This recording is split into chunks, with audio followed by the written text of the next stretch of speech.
نعیم صاحب یہ ذرا بتائیے کہ سمجھ نہیں آتی ہے کہ کوئی آ کر کیا بات کرتا ہے, دوسرا بندہ آپ کی پارٹی کا کوئی اور بات کرتا ہے, تو لوگ کنفیوز ہو جاتے ہیں کہ اصل میں جو بات آ رہی ہے بانی چیئرمین کی طرف سے وہ بات ہوتی کیا ہے.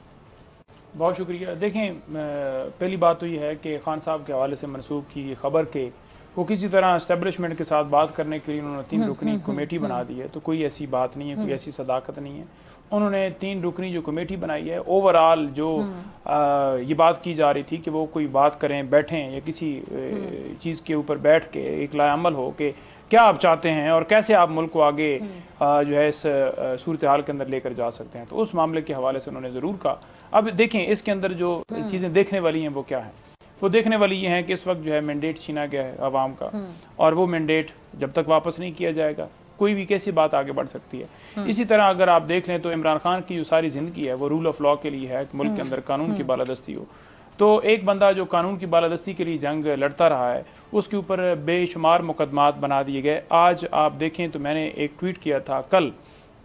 کہ توشہ خانہ کے ریلیٹڈ 4تھا مقدمہ جو ہے وہ نیب نے سٹارٹ کر دیا ہے. یعنی کہ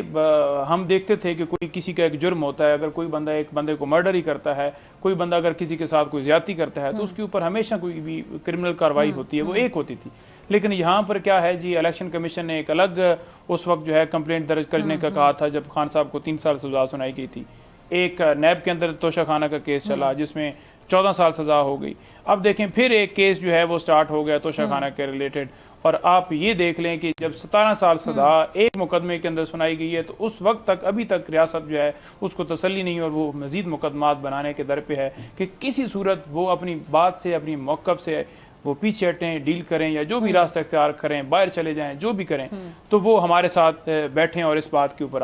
تو ایسی صورتحال کے اندر آپ کسی کے گھر لوٹ کے اور باہر سڑک کے اوپر کھڑے ہو کے کہیں گے کہ مجھے میرے ساتھ بیٹھ کے بات کر لو, تو وہ تو یہ کہے گا نا کہ جو پہلا مال میرا لوٹ ہے وہ تو واپس کرو نا.